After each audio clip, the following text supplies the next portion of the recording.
हम इंसानों को जब लगता है कि इस दुनिया में ईश्वर नहीं है, तभी भगवान किसी न किसी अंश के रूप में आके हम इंसानों को गलत साबित कर देते हैं। नमस्कार साथियों, मेरा नाम अमित सिंह है। मैं आज आपको एक सच्ची घटना उत्तर प्रदेश के बागपत जिले की बताने जा रहा हूं। 19 सितंबर 2024 तकरीबन सुबह के 10:30 बजे हुए थे। तभी 6 साल की मासूम बच्ची प्राइमरी से अपना एग्ज़ाम देके आती है और घर के बाहर ही खेलने लगती है।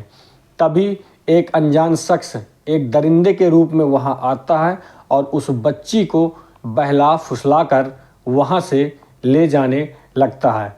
वह दरिंदा गांव की सुनसान गलियों की तरफ बढ़ता है और एक मस्जिद के पास से होकर वह एक टावर के पास पहुंच जाता है। वहां टावर के पास बहुत ही सुनसान इलाका होता है। यह दरिंदा वहां बच्ची को ले जाने के बाद उसके कपड़े उतारने लगता है और उसके कपड़े फाड़ने लगता है। बच्ची बहुत रोती है और बिलखती है, फिर भी वो दरिंदा नहीं रुकता।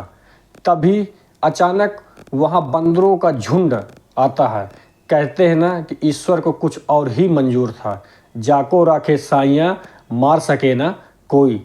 वहाँ तभी बंदरों का एक झुंड आपस में झगड़ रहा था।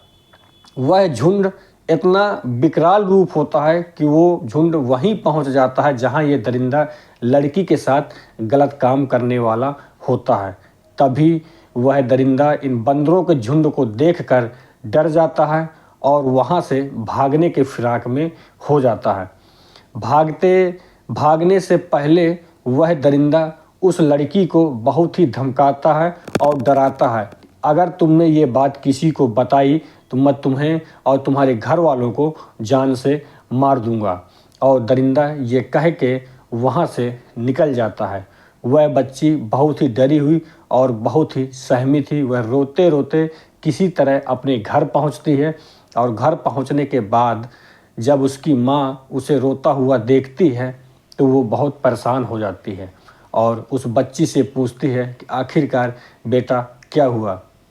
वह 6 साल की मासूम बच्ची अपनी पूरी कहानी अपनी माँ से बताती है और माँ बहुत परेशान हो जाती है और इस तरह परिजनों को पता चलता है। परिजन सीधा पुलिस स्टेशन जाते हैं और उस लड़के की रिपोर्ट दर्ज करवाई जाती है। रिपोर्ट दर्ज हो जाती है। इसके बाद उस अनजान शख्स को गांव में कोई नहीं जानता, लेकिन सीसीटीवी फुटेज में उस अनजान शख्स को देखा जा सकता है। पुलिस उस सीसीटीवी फुटेज के हिसाब से उस अनजान शख्स को ढूंढने की तलाश में जुटी हुई है।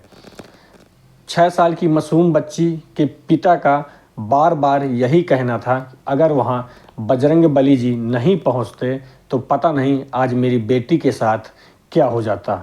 साथियों, इस समाज में आपको अपने बच्चों की बहुत ही देखभाल चौकन्ने के साथ करनी चाहिए। साथियों, मुझे उम्मीद है कि आपका परिवार स्वस्थ और खुशहाल होगा।